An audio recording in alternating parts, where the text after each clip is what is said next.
In this lesson, we're going to finish the calculator form that we started during the lesson. Now we're at this point here, we just changed the title to My Calculator, and in the body section, this is where we're going to create the actual form. We're going to take that form, take the values from the form, and send them to the processing script. Now the only thing I might have done differently down here is I've actually echoed out the following. So I've echoed out number 1, then the operator, number 2, and then the answer. And what I've also done is in each of the if statements, I've actually included the operator here. So what it's actually going to happen is down here, we're going to present the number, then we're going to present the operator, so the plus, the minus, the multiplication, or the division. And the reason for doing that, if we don't do that, then what it would actually present would be the word add and the word subtract, etc. So hopefully that makes sense.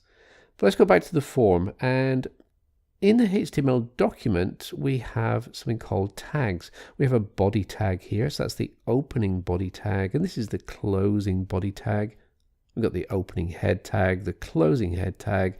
We have an opening HTML tag and a closing HTML tag.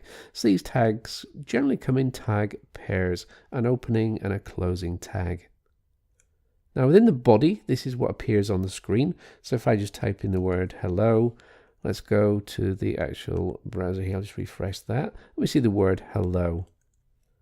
Now in here, what I want is I want the form. So we need a form tag. So opening angle bracket, the word form, then the closing angle bracket, and we'll get the closing tag automatically. I'm going to split that open. Now, even though I've done that, let's get rid of that closing tag there. Even though I've done that, if I refresh, I don't see anything on the screen. I need to have some input boxes. So inside the form, I'll just indent, and I'll type in the word input. Now my input doesn't have a closing input tag. This one's a little bit different, but we do need to have a name for it. And the name of this is going to be number 1. So this is my first number I'm going to enter. We should also have a type. So this is the type of field that it's going to be. And you can see when I go inside here, I would get some options. So if I just type that in again, so type equals, these are all the different options I can have. Now, because I'm entering a number, I do want number. So the type is number. Now I want 2 of these, so let me just grab that again, and I'll just paste that underneath. I'll change the second one to number 2. I'll go back to my page and refresh, and then we can see 2 boxes. I can see the arrows here, so I can increase or decrease the numbers, or I could actually just type in the box. Now in between these 2 numbers, I do want a drop down here with plus, minus, multiply, divide. So let's do that next. So in between the 2 numbers, I'm going to have a drop down, which is a select. And we'll just close that. And this one does have a closing tag. Now, when I do that and I refresh, you can see I've got the selector, but I've got no values in there, so no options. So I want to have some options, and we just use the option tag. So there's my option, and the option for this one is going to be a plus. So if I refresh, I do get a plus here. Now the option, I do need to have a value. So when I send it to my script, my value would be the thing in here. So that would be the value. So if it's add or subtract. So in my form, my value is equal to add. Now I need 4 of these, so I'll copy that and I'll paste it in another 3 times. Change the second one to subtract. And we've got multiply, and then we'll have divide for this one. And obviously changing these as well, just change that to an X so I can see it, and then this one will be a divide, which is the /. Go back and refresh, and now what I should have are the 4 operators. Now I also need to give this select a name. So the name is equal to, well, this is my operator. So I'm going to call it operator. Now the last thing I need is a button. So I'm going to have a button tag. And the value of this I'll just call submit. So there's my submit button, and this should also have a name. So name equals, I'll just call it submit. Go back and refresh, and there is my button. Now if I put some values in here, for example, if I put 10 and 5 and I hit on submit, nothing is going to happen except in the address bar here, you can see that we've actually picked up the values.